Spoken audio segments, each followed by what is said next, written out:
Hello dear student, তা দেখতে পাচ্ছ আমি শ্রীরামপুর কলেজের ওয়েবসাইটে রয়েছি। শ্রীরামপুর কলেজ হচ্ছে হুগলি ডিস্ট্রিক্টের মধ্যে অবস্থিত অন্যতম একটি পপুলার কলেজ। ঠিক আছে, তা এই কলেজের হচ্ছে হুগলি ডিস্ট্রিক্টের যে মেন সদর দপ্তর শ্রীরামপুর, সেই সদর দপ্তর শ্রীরামপুরে কিন্তু অবস্থিত। তা এখানে কিন্তু দেখো ইউজি অ্যাডমিশন 2025-26 এর কিন্তু অ্যাডমিশনের পোর্টাল স্টার্ট করেছে। তা এখানে দেখো স্ক্রিনে দেখাচ্ছে যে এই যে faculty of arts, commerce, science এবং ফ্যাকাল্টি, এখানে সমস্ত কিছু রয়েছে, তোমরা দেখে নাও। তা তোমাদের সুবিধার্থে দেখে নাও। তা আজকের এই ভিডিওতে শ্রীরামপুর কলেজের কিন্তু সমস্ত ডিটেলস আমি আলোচনা করব। ঠিক আছে, তা আমি এখানে দেখো ক্লিক করতে এখানে শ্রীরামপুর কলেজের কিন্তু মেন ওয়েবসাইটটা খুলে গেল। ঠিক আছে, দেখতে পাচ্ছ এখানে পুরো তোমরা এখানে অ্যাপ্লিকেশন লগ ইনে গিয়ে লগ ইন করলেই তোমরা কিন্তু এখান থেকে তোমরা ফর্ম ফিল আপ করতে পারবে। ঠিক আছে, তা এরপর আসবো হচ্ছে আমি আজকে ভিডিওতে কিন্তু চেষ্টা করব এই অ্যাপ্লিকেশন লগ ইন পোর্টালটা নিয়ে আলোচনা করব না, আজকে কি কি কোর্স আছে বা কি কি কোর্সে শ্রীরামপুর কলেজে পড়া হয়, বিএ বিএসসি কি কি কোর্স এখানে আছে তার ডিটেলস নিয়ে আজকের ভিডিওটা আলোচনা করব। ওকে, এছাড়া দেখো আমি তোমাদের একটা আপডেট দিতে চাইছি। সেই আপডেটটা হচ্ছে যে যারা ভাবছো যে ফর্ম ফিল আপ ঠিকঠাক হচ্ছে না, তা তা আমার এখানে বাড়িতে বসে কিন্তু ফর্ম ফিল আপ তোমাদের করে দেয়া হবে, কোথাও যেতে হবে না, মাত্র 30 টাকার বিনিময়। তা কি কি পরীক্ষার ফর্ম ফিল আপ করা হবে? চাকরির পরীক্ষার, কলেজে ভর্তি, স্কলারশিপ পরীক্ষার, এছাড়া অন্যান্য অনলাইন, এই সমস্তগুলোর কিন্তু তোমাদের ফর্ম ফিল আপ করা হবে মাত্র 30 টাকায়। কিভাবে হবে? তা লাইভ কিন্তু তোমাদের ফর্ম ফিল আপ করা হবে। মানে তোমরা আমাকে সমস্ত ডকুমেন্ট গুলো পাঠাবে, পাঠানোর পর আমি তোমাদের হোয়াটসঅ্যাপ বা ভিডিও কলের মাধ্যমে আমি তোমাদের সমস্ত লাইভ ফর্ম ফিল আপ করে দেবো। ঠিক আছে, তা এছাড়া তোমাদের কিন্তু যে কলেজের যে অ্যাপ্লিকেশন ফি সেটা কিন্তু এক্সট্রা তোমাদেরই বিয়ার করতে হবে। শুধুমাত্র ফর্ম ফিল আপ করার জন্য 30 টাকা, অনলি ফর 30 টাকায় কিন্তু করে দেওয়া হবে। ঠিক আছে, এবার আসবো হচ্ছে আমি পরের এতে। তা এবার দেখো আমি এখানে চলে এলাম হচ্ছে অ্যাডমিশনের পোর্টালের ভেতরে। ঠিক আছে, তা এখানে কি বলেছে দেখো, এখানে সমস্ত কিছু ডিটেলস রয়েছে, তোমরা একবার চেক করে নেবে। তা জেনারেল গাইডলাইন দেখো এখানে বলেই দিয়েছে কি কি রয়েছে। দেখো জেনারেল গাইডলাইন এখানে রয়েছে, কি কি গাইডলাইন আছে। এছাড়া রয়েছে তোমার হচ্ছে অ্যাপ্লিকেশন ম্যানুয়াল, ডকুমেন্ট আপলোড, সমস্ত কিছু কিন্তু এইটুকু জায়গার মধ্যে দিয়েছে, তোমরা একবার ভিজিট করে নাও ওয়েবসাইটটা। ঠিক আছে, তাই এবার আমি আসবো হচ্ছে যে নোটিশটা কি বলেছে।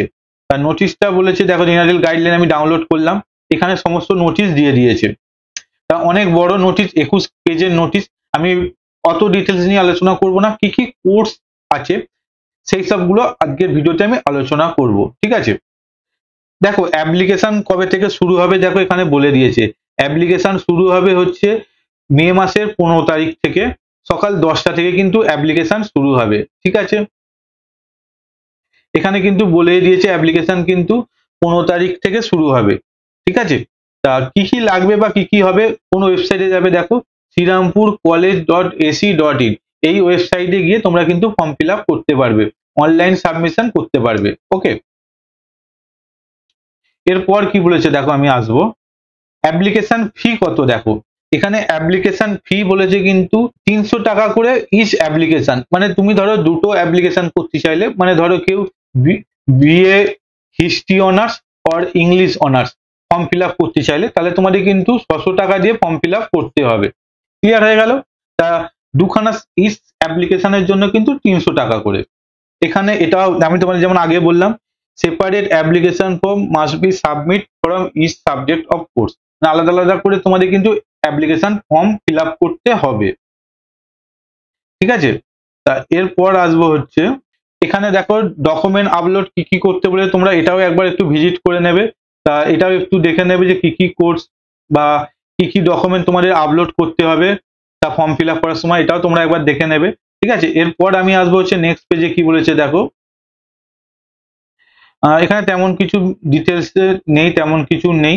তা এবার দেখো আমি তোমাদের সাবজেক্ট গুলো আসবো, কি কি কোর্সের বিএ বা বিএসসি কোর্সে কি কি সাবজেক্টের এখানে পড়াশোনা হয়। ঠিক আছে, তা মেজর মানে হচ্ছে অনার্স কোর্সে কি কি আছে দেখো, Bengali, botanic, chemistry, economics BA BSc. দেখো economics BA BSc, economics BA করতে গেলে তোমাকে ম্যাথামেটিক্স আর পলিটিক্যাল সায়েন্স কিন্তু তোমাকে থাকতে হবে, ঠিক আছে, মাইনর সাবজেক্টে। এবং ইকোনমিক্স বিএসসি করতে গেলে তোমাকে কিন্তু ম্যাথামেটিক্স আর স্ট্যাটিস্টিক্স নিয়ে পড়তে হবে, ঠিক আছে। এছাড়া ইংলিশে অনার্স রয়েছে তোমার, ইংলিশে অনার্সের জন্য কি কি লাগবে, এখানে সাবজেক্ট কম্বিনেশন গুলো রয়েছে, সেটাও একবার দেখে নেবে। এডুকেশন, এখানে রয়েছে এডুকেশন, ফাইন্যান্স, অ্যাকাউন্টসেরও বিকমও এখানে রয়েছে, ঠিক আছে, এই কলেজে। তা এরপর আসবো হচ্ছে আমি, দেখো এখানে জিওগ্রাফি রয়েছে, জিওগ্রাফি, দেখো জিওগ্রাফি এখানে কিন্তু বিএ বা বিএসসি দুটোই রয়েছে। বিএ থাকলে কি কি থাকতে হবে দেখো, economics, political science, mathematics, political science, এইগুলো হচ্ছে বিএ। আর বিএসসি তে কি কি থাকতে হবে দেখো, economics, chemistry, economics, statistics, mathematics, chemistry, এই সমস্তগুলো তাহলে কিন্তু বিএসসি জিওগ্রাফির মধ্যে পড়বে। এছাড়া রয়েছে হিস্ট্রি, ম্যাথামেটিক্স, ফিলোজফি, ফিজিক্স, ঠিক আছে। তা ম্যাক্সিমাম কোর্স কিন্তু এখানে রয়েছে, বিএ বিএসসি তুমি যাই বলো না কেন সমস্ত কিছুই, পলিটিক্যাল সায়েন্স, সংস্কৃত, জুলজি কিছু রয়েছে, ঠিক আছে। এছাড়া তোমার বিএ জেনারেল কোর্সে কি কি রয়েছে দেখো, মানে যার জন্য তোমাকে সাবজেক্ট কম্বিনেশন গুলো এখানে দিয়েছে, বেঙ্গলি, ইংলিশ, হিস্ট্রি, এইগুলো একবার তোমরা দেখে নেবে। যদি কেউ মনে করো যে আমি বিএ পাস কোর্সে পড়তে চাইছি, তাদের জন্য কিন্তু এই বিএ জেনারেল কোর্স গুলো কি কি রয়েছে দেখে নেবে, ঠিক আছে। এখানে কিন্তু সমস্ত কিছু দিয়েছে, ঠিক আছে। এবং বিএসসি পাস কোর্সও কিন্তু এখানে রয়েছে, দেখো বিএসসি পাস কোর্স হচ্ছে বোটানি, এই সাবজেক্ট কম্বিনেশন গুলো তোমাকে কিন্তু থাকতে হবে, দেখো এখানে বলেই দিয়ে, তোমরা এটাও একবার মিলিয়ে নেবে। যদি কেউ মনে করে যে এই সাবজেক্ট গুলো আমার নেই, তাহলে তোমরা অ্যাভয়েড করার চেষ্টা করবে, যেই কম্বিনেশন সাবজেক্ট গুলো রয়েছে এইগুলোই নিয়ে তোমাদের কিন্তু বিএসসি তে পড়তে হবে পাস কোর্সে, ওকে। তা আশা করি আমি তোমাদের পুরো পেজটার ডিটেলস নিয়ে আলোচনা করছি না, তা করলে অনেকটা বড় হয়ে যাবে, আমি অ্যাভয়েড করার চেষ্টা করছি যাতে কম হয়। তা তোমরা একবার জাস্ট ভিজিট করে নেবে এই ওয়েবসাইটটায়। আর এখানে দেখো সিট ক্যাপাসিটি কত বলেছে, দেখো এখানে এখানে সিট ক্যাপাসিটি দেখো, যদি তুমি ভূগোলে অনার্স করতে চাও তাহলে তোমার হচ্ছে টোটাল সিট ক্যাপাসিটি হচ্ছে 25টা। এখানে দেখো জেনারেল, খ্রিস্টান এবং পিডব্লিউ, এই তিনটে ক্যাটাগরি আছে, কিন্তু এখানে কিন্তু উল্লেখযোগ্য খ্রিস্টান ক্যাটাগরিটা রয়েছে, ঠিক আছে, যেটা তুমি সব কলেজে পাবে না। আলাদা করে এদের সিট ক্যাপাসিটি খ্রিস্টানের জন্য, জিওগ্রাফি অনার্সের জন্য 8খানা। এবার যদি কেউ ভাবে আমি ইংলিশে অনার্স করব, তাহলে কিন্তু দেখো 33খানা সিট ক্যাপাসিটি, এবং খ্রিস্টানদের জন্য 15টা, পিডব্লিউর জন্য 2টো, টোটাল হচ্ছে 50খানা ক্যাপাসিটি, ঠিক আছে, ক্লিয়ার হয়ে গেল। তা সবচেয়ে বেশি কিন্তু এখানে দেখো, যেটা দেখা যাচ্ছে আপাতত, বিকম এর সিট ক্যাপাসিটি সবচেয়ে বেশি, 66, ঠিক আছে। এছাড়াও রয়েছে দেখো 3 ইয়ার বিএ, মানে যেটাকে পাস কোর্সও বলে, পাস কোর্সে দেখো 300খানা সিট রয়েছে, এবং বিএসসি পাস কোর্সে 250, এবং বিকম এ হচ্ছে 170, ওকে। তা তোমরা যারা মানে ভাবছো যে অনার্স পড়বো না, পাস কোর্সে পড়বো, তাদের জন্য কিন্তু শ্রীরামপুর কলেজ কিন্তু অপরচুনিটি ভালো, ওকে। তা আশা করি আমি তোমাদের সম্পূর্ণ ডিটেলস নিয়ে বলতে পারলাম এই ভিডিওতে।